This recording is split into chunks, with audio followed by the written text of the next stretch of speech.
예수님께서는 제자들에게 이 편에서 저 편으로 건너가자 이렇게 부탁하고 말씀을 하시죠.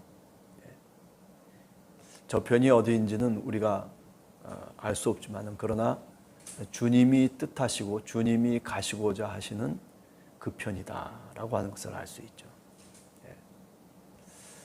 예수님은 항상 우리들에게 이렇게 다가오시는 분이십니다. 그래 거기 머물러 있어 라고 우리들에게 어떤 때는 멈추라고 얘기할 때도 있지만은 그러나 종종 우리들에게 저편으로 건너가자라고. 이 말씀은 오늘 우리들에게도 주시는 말씀이라고 생각합니다. 이제 여기에 그냥 머물러 있지 말고 우리 한 사람 한 사람이 하나님의 성도들, 함께하는 교회 성도들 한 사람 한 사람이 지금 이대로 있어서는 안 된다라고 하는 거죠. 주님이 원하시는 곳, 주님이 가고자 하시는 그 편으로 가자. 그래서 어떻게 됩니까? 그래서 무리를 떠났어요. 그죠? 오늘 36절에 보면 무리를 떠났다. 예수님의 기적을 보면서 예수님의 말씀을 들으면서 주님의 백성으로 다시 거듭난 무리들이 아니라 그저 예수님이 하시는 그 놀라우신 행적들을 보면서 그 행사들을 보면서 두려워함으로 예수님을 따랐던 사람들, 그 무리를 떠나서 이제 예수님이 원하시던 대로 저편으로 이제 배를 타고 건너가기 위한 첫 번째 단계를 밟고 있습니다. 예수님이 뜻하시는 그 편으로 가기 위해서는 첫 번째 무리를 떠날 줄 알아야 돼요. 내가 지금까지 같이 함께 하고 있었던 죄악된 모습을 벗어버리고 내 어떤 잘못된 세상의 풍습을 쫓던 내 마음을 다시 내려놓고 어떻게 가야 돼요? 무리를 떠나서 그곳을 떠나서 새로운 곳으로 나아갈 줄 알아야 돼요. 그게 첫 번째 단계입니다. 내 울타리였던 것들을 지금까지 돈을 중심으로 해서 살고 이런 가치관 저런 가치관을 통해서 내가 살았던 나를 보호해 주던 것들 그 울타리들을 벗어버리고 다시 주님이 원하시는 그곳까지 우리가 다시 건너가야지 마땅. 이게 이제 첫 번째 단계다 이렇게 얘기할 수 있죠. 주님이 원하시는 그곳 그 장소로 가기 위한 첫 번째 단계는 무리를 떠나야 된다. 그 다음에 두 번째는 뭡니까? 배에 타고 계셨던 예수님을 모시고 그 편으로 출발하기 시작하는 거죠. 무리를 떠났다라고 하는 걸로 끝나는 것이 아니라 예수님을 모셔야 돼요. 어디에? 내 인생의 배에 여러 가지 두려움을 줄 수 있는 그 바다를 건너기 위해서는 다른 것 아닙니다. 예수 그리스도가 내 인생의 배에 같이 함께 타고 있어야 돼요. 우리 함께하는 교회도 마찬가지라고 생각해요. 교회라고 하는 이 배에 누가 계셔야 되느냐 하면은 다른 사람이 아니에요.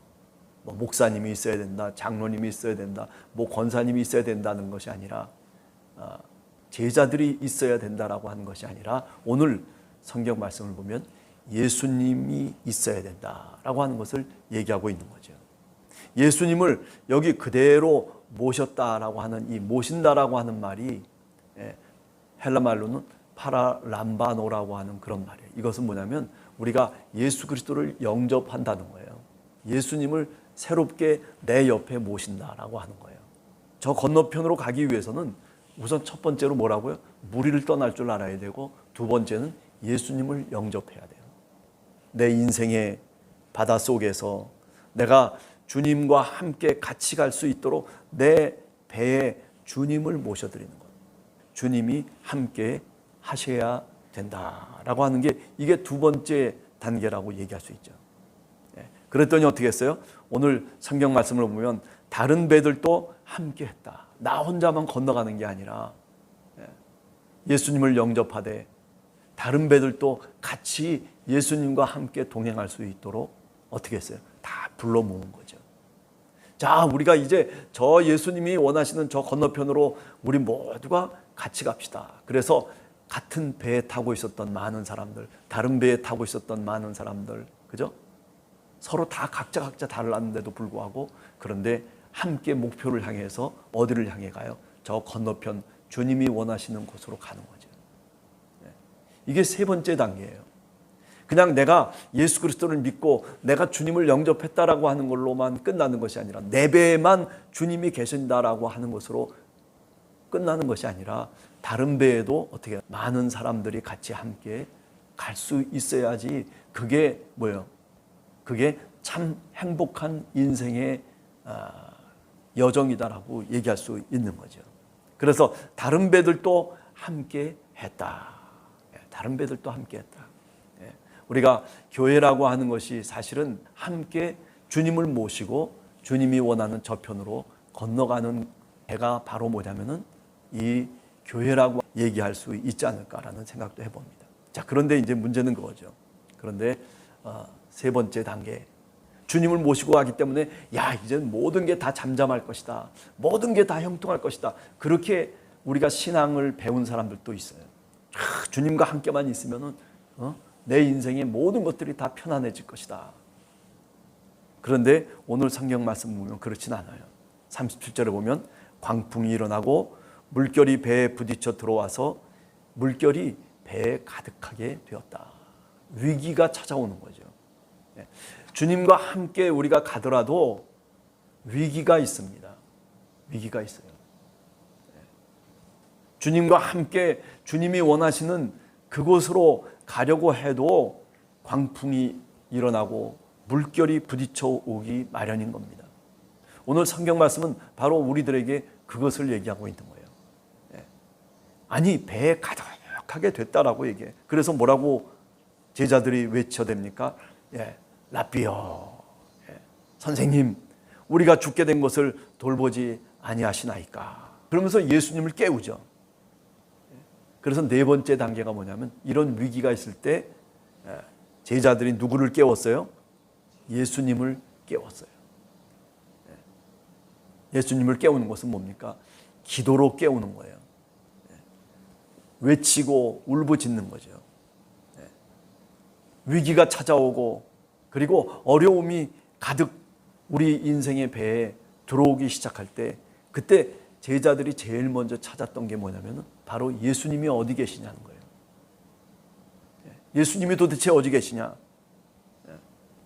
고물에서 베개를 베고 주무시더니, 그러니까 제자들이 그 예수님을 찾아서 예수님을 깨우기 시작하는 거예요. 예수님을 제일 먼저 찾았어요. 여러분, 이게 중요한 거예요.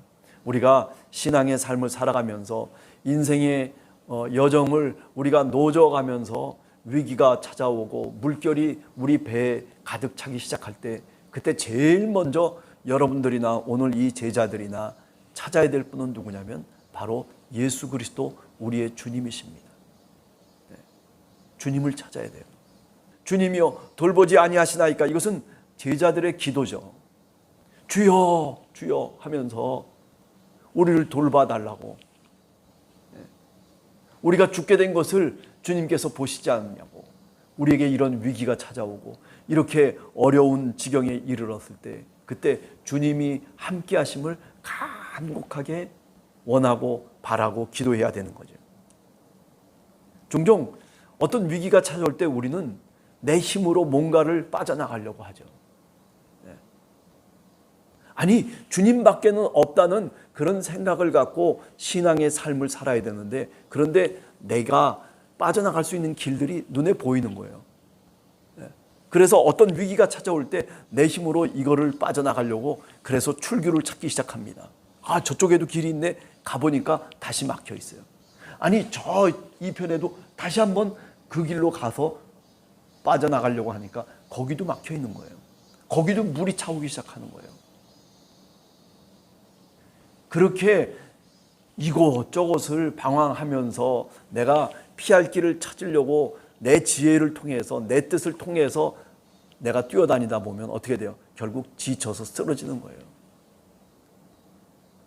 오늘 성경 말씀은 제자들은 다른 것을 찾지 않았어요.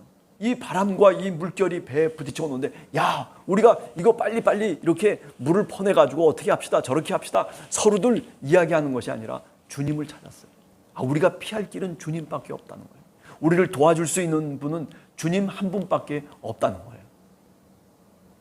여러분, 인생의 길을 우리가 가면서 우리는 종종 이렇게 많은 피할 길을, 많은 방법들을 찾는 데 익숙해져 있어요. 그러나 여러분, 진짜 신앙인은요, 많은 방법을 몰라서가 아니에요.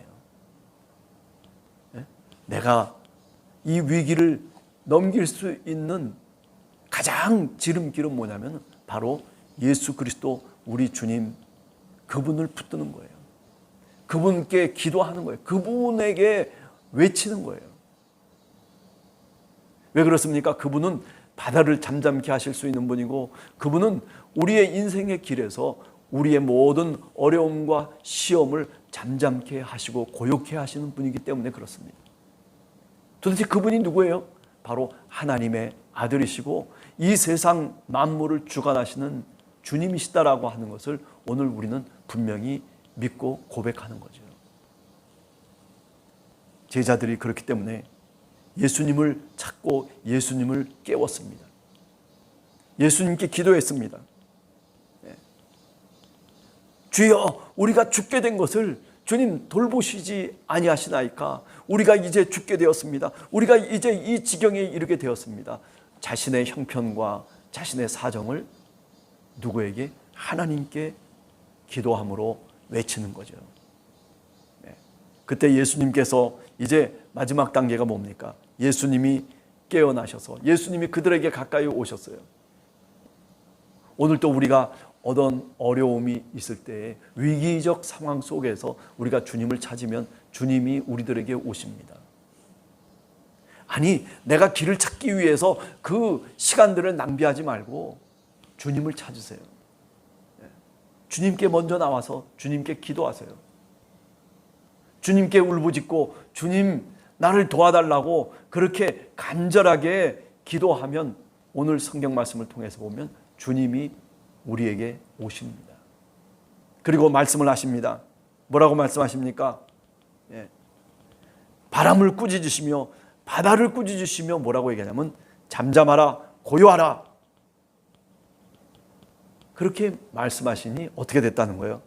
결국 바람이 그치고 아주 잔잔해졌다. 아주 잔잔해졌다. 인생의 여정을 살아가면서 인생의 그 험악한 바다의 길을 가면서 내 배에 주님이 함께 하시면 이렇게 놀라운 일들이 생기는 겁니다.